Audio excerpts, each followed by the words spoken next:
വളരെയധികം സന്തോഷത്തോടു കൂടെ കേട്ടോ നമ്മൾ ഇന്നത്തെ വീഡിയോ സ്റ്റാർട്ട് ചെയ്യുന്നത്. നമ്മുടെ ഇൻസ്റ്റാഗ്രാം ഇന്ന് 1 മില്യൺ ഫോളോവേഴ്സ് ആയിരിക്കുകയാണ്.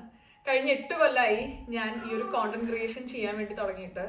കഴിഞ്ഞ 2-3 വർഷമായിട്ട് ഞാനിതൊരു പ്രൊഫഷനായി പെർസ്യൂ ചെയ്ത് ചെയ്യാൻ വേണ്ടി തുടങ്ങിയിട്ടും ഓരോ മൈൽ സ്റ്റോൺ അച്ചീവ് ചെയ്യുമ്പോഴും നിങ്ങൾ എനിക്ക് തന്ന സപ്പോർട്ടും സ്നേഹത്തിൻ്റെയും ഒരുപാടായിരുന്നു. എനിക്ക് പറഞ്ഞറിയിക്കാൻ അറിയില്ല.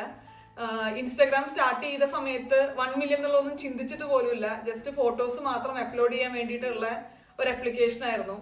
പിന്നെ അതിൽ വീഡിയോസ് ചെയ്തു തുടങ്ങിയപ്പോഴും അതേപോലെ തന്നെ ഓരോരോ കോണ്ടന്റ്സ് ചെയ്തു തുടങ്ങിയപ്പോഴും എല്ലാരെയും പോലെ ആഗ്രഹിച്ചിരുന്ന ഒരു കാര്യമായിരുന്നു 1 മില്യൺ. ഒരുപാട് ദൂരെയായിരുന്നു. ഏകദേശം ഒരു 8 വർഷം എടുത്തു അത് അച്ചീവ് ചെയ്യാൻ വേണ്ടി. പക്ഷെ വളരെയധികം സന്തോഷത്തിലും സ്നേഹത്തിലും ആണ് ഞാനിന്ന് ഇവിടെ നിൽക്കുന്നത്. എൻ്റെ കൈയൊക്കെ തണുത്ത് ഇരിക്കുകയാണ് കേട്ടോ. അത്രയധികം സന്തോഷമുണ്ട്. എനിക്ക് പറഞ്ഞറിയിക്കാൻ അറിയാത്തതിലും സന്തോഷത്തിലാണ് ഞാൻ ഇവിടെ നിൽക്കുന്നത്. ഇങ്ങനത്തെ അവസരങ്ങളിൽ സാധാരണ നമ്മൾ ബിരിയാണിയൊക്കെയാണ് ഉണ്ടാക്കേണ്ടത്. പക്ഷെ ന്യൂ ഇയർ റെസൊല്യൂഷൻ ആയിട്ട് നമ്മളൊന്ന് ഡയറ്റിംഗ് സ്റ്റാർട്ട് ചെയ്ത സ്ഥിതിക്ക് നമുക്കൊന്ന് ഹെൽത്തി ആയിട്ടുള്ള ഒരു ഓംലെറ്റ് ഉണ്ടാക്കി നമുക്ക് ഇന്നത്തെ വീഡിയോ സ്റ്റാർട്ട് ചെയ്യാം. തുടങ്ങിയാലോ? സ്റ്റാർട്ട് ചെയ്യുന്നതിന്റെ മുന്നേ യുവിക്കും വിഷ്ണുവിനും കൂടെ ഒരു കാര്യം പറയേണ്ടതെന്ന് പറഞ്ഞത് അല്ലേ യുവി? ഒരു താങ്ക്സ് പറയൂ, ഒരു താങ്ക്സ് പറയൂ. അമ്മേനെ സപ്പോർട്ട് ചെയ്ത എല്ലാവർക്കും താങ്ക്സ് അല്ലേ? അതെ, ചിരിച്ചിട്ടാണ് യുവി താങ്ക്സ് പറഞ്ഞത്. വിഷ്ണു എന്തെങ്കിലും പറയാനുണ്ടോ? Big congrats.